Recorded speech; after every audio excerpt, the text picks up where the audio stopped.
Nous aimons tout contrôler. Notre attitude, notre entourage, notre travail, notre vie. Cela génère un stress difficile à vivre parce que dans chacune de nos vies, tout ne se déroule pas toujours comme prévu. La vie a le don de nous surprendre pour le meilleur et pour le pire. Dans certaines situations, quand nous avons fait tout ce qui était en notre pouvoir, nous avons le choix, trépigner, nous plaindre, nous acharner à vouloir changer ce qui ne dépend pas de nous, ou lâcher prise et laisser la vie faire ce qu'elle a envie de faire, ce qu'elle a à faire. Comment faire alors pour lâcher prise? Peut-on apprendre à lâcher prise? Peps répond oui, oui et oui. Aujourd'hui, ton émission Peps se propose de t'apprendre l'outil qui débloque tout dans ta vie. Le lâcher prise.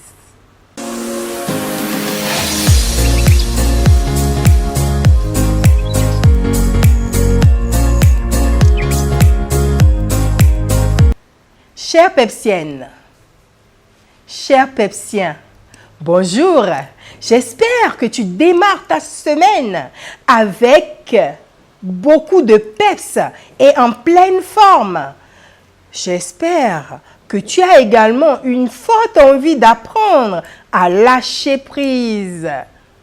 Parce que ce n'est pas facile, même moi qui te dis. Si oui, la Pepsienne Francine, à son habitude, va t'y conduire avec tout plein de peps, d'énergie, de punchy pour une semaine assurée.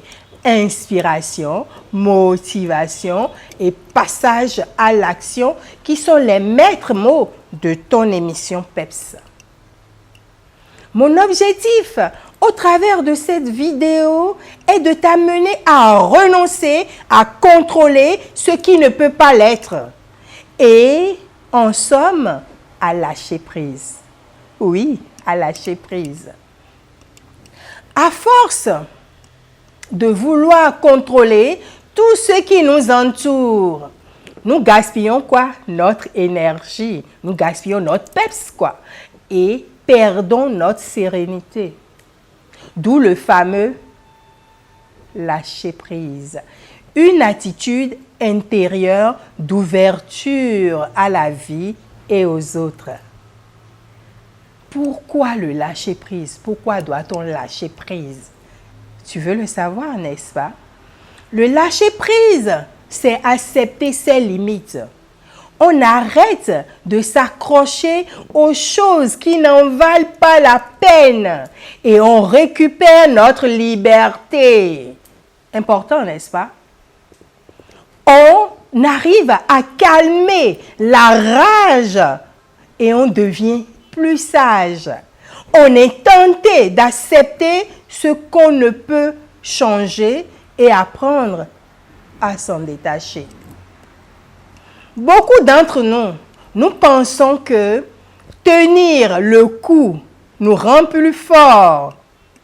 Mais parfois, c'est le fait de lâcher prise qui nous rend plus forts. Lâcher prise ne consiste pas à rester de marbre, passif, face aux aléas de l'existence. Il s'agit au contraire d'accepter ses limites, d'agir uniquement sur ce qui est à sa portée, c'est-à-dire ce qui est à notre portée. On a des limites, il faut pouvoir l'accepter, c'est tout. L'importance de lâcher prise, l'importance de savoir lâcher prise. Si le lâcher prise est aussi important, c'est parce qu'il nous permet de ne pas gaspiller notre énergie et notre calme. Parce que quand les situations surviennent, on est surchauffé, on a envie de Donc, on ne gaspille plus notre énergie et notre calme inutilement. Bon nombre de tracas quotidiens naissent d'un manque d'acceptation de la situation qui ne peuvent être changées. Tu n'as pas de pouvoir, tu veux faire quoi? Bien souvent, nous perdons notre temps à ruminer un passé révolu, où nous nous refugions dans l'idéalisation d'un futur utopique. Alors, quels sont les freins au lâcher-prise? Parce qu'il doit y avoir des freins qui nous empêchent de lâcher prise. Au nombre de ces freins-là, il y a nos croyances. On doit éliminer les pensées négatives. Nos rapports avec le temps. On doit apprendre à vivre l'instant présent. Lâcher prise consiste alors à reconnaître que nous avons déjà fait tout ce que nous pouvons. Nous ne pouvons plus agir sur la situation. Les cartes ne sont plus entre nos mains. Il ne nous reste donc plus qu'à accepter l'incertitude et l'angoisse qu'elle génère. Mais moi, je veux vous donner 10 mini-défis pour apprendre à lâcher prise. Vous savez, avec la Pepsiane, Francine, il y a toujours des astuces. Alors, écoutez, les 10 mini-défis pour apprendre à lâcher prise. On les a qualifiés de mini-défis. Alors, vous devez écrire pour lâcher prise. Ah, ça revient encore. L'écriture. Voici le tout premier défi pour apprendre comment lâcher prise. Plutôt que de chercher à penser à autre chose ou à vous relaxer, vous allez au contraire, dans un premier instant, faire le point.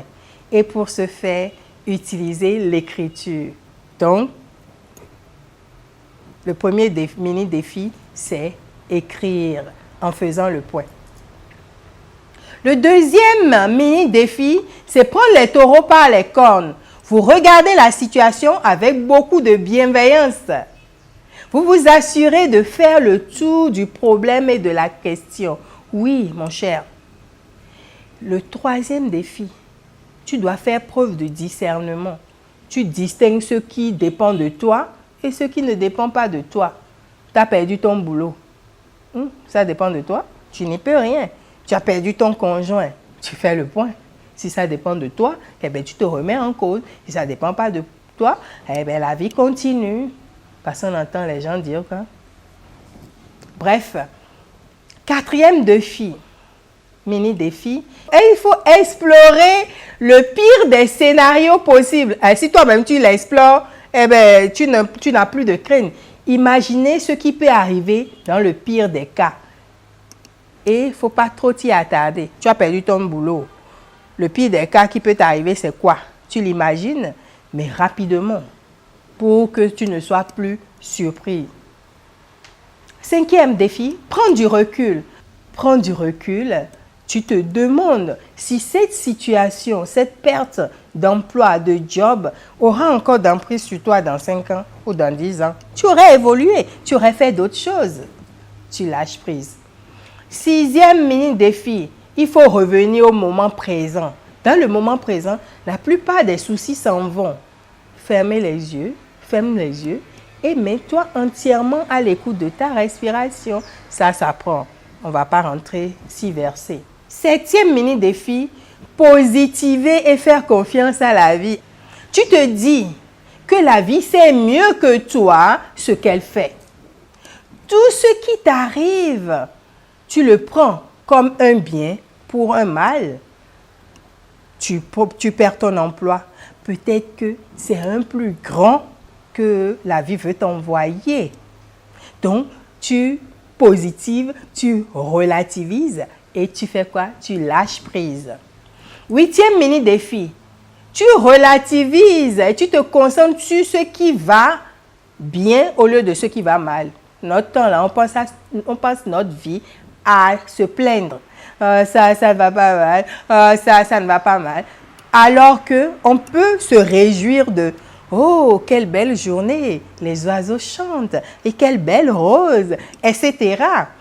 On peut se focaliser sur ce qui est bien au lieu de se concentrer uniquement sur ce qui est mal. Pour lâcher prise, on peut faire du sport. 9e mini défi, tu fais du sport. Si tu as des soucis, si tu es tendu, tu es stressé et tu as besoin d'évacuer cela, tu peux faire une bonne marche. Tu peux faire une séance de sport adaptée à ton cas.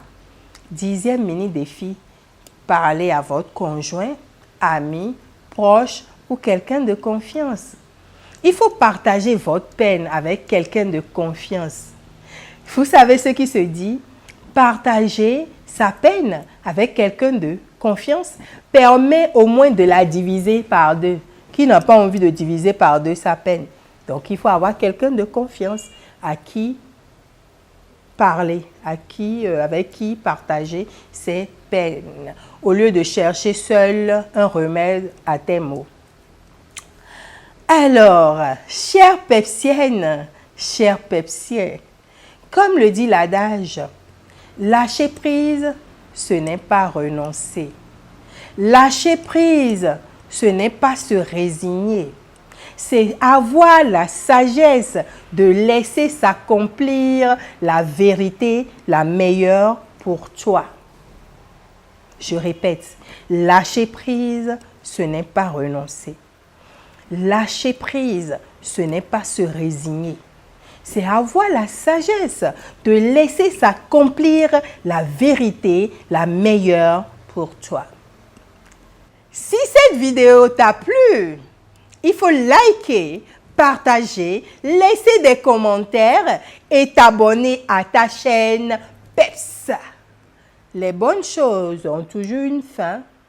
À lundi prochain pour une émission Peps. D'ici là, apprends à lâcher prise. Apprends à lâcher prise. Sois enthousiaste. Aie de l'entrain. Aie carrément du peps. Merci. Bisous.